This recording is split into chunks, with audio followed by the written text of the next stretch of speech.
Okay, so we're going to start with the crest. And the crest is actually fairly easy to do. What we're going to do first is we're going to pull out a box. And the reason why we're pulling out the box is because we need it for like the body of the crest. Like if we go back to the crest I designed, we have this nice area that's pretty square. So what we're going to do is we're going to do something similar. Um, if you've seen, yes, most crests sometimes look like a shield. And don't worry if it's too long or too short. But what we do need to keep note of is how wide this is. So right now, this is 76 millimeters. And I want to remember whatever this number is. Like if you make yours and it's 55, you have to like keep note of how tall or how long, just basically how long this is. Not so much how tall, but how wide.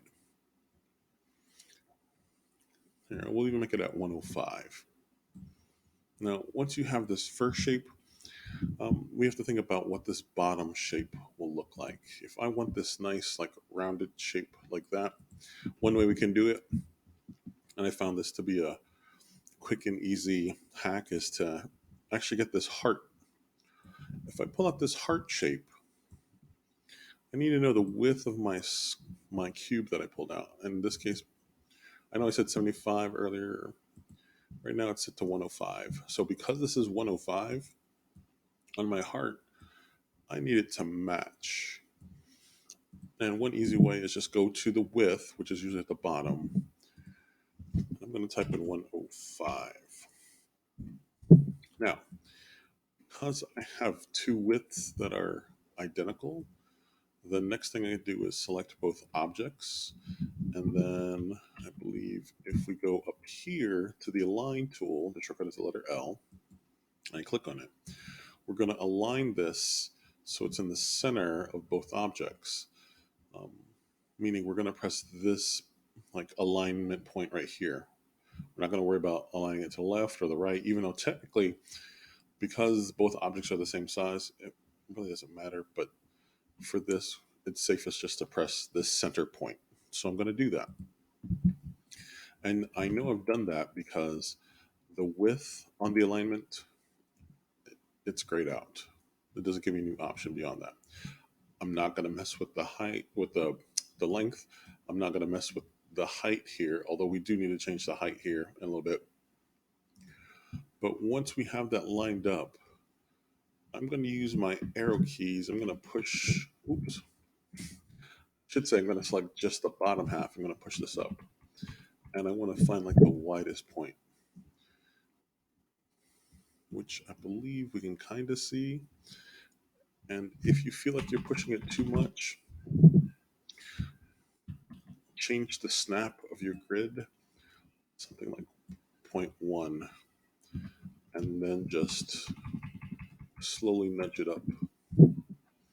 Now, before we can group this, the height of both objects must also match because while I can go ahead and group it by grouping it, I could always click on that.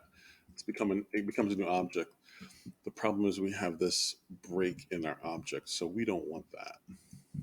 So we're going to ungroup it, and instead, the height for most objects when you start is going to be like 10 millimeters high. So our cube, we're also going to want to make 10 millimeters high. And you have them like matched up because if we look where the two objects meet, and you'll see it move around, the computer doesn't know how to interpolate which one should be on top. And that's kind of what we want because what we're going to do next is we're going to select both objects, we're going to group them, and notice that when we group them, it looks seamless. Now, there might be this issue on the side, but that's not a biggie. And once you have this as your crest, you can resize it and reshape it any way you want. Now, I will say this, the crest isn't just limited to just like this shield shape. If you look up other family crests, And I'll leave this to you, but that's just the easy way to do it. If you look up other family crests, you'll see that, yes, you have things like the bad shape, or I believe there are a few diamonds, but a lot of them generally have a shield or shield icon. Like this one has the corners cut out, and so on and so forth. But for the most part, that's the easiest way to make um, the crest.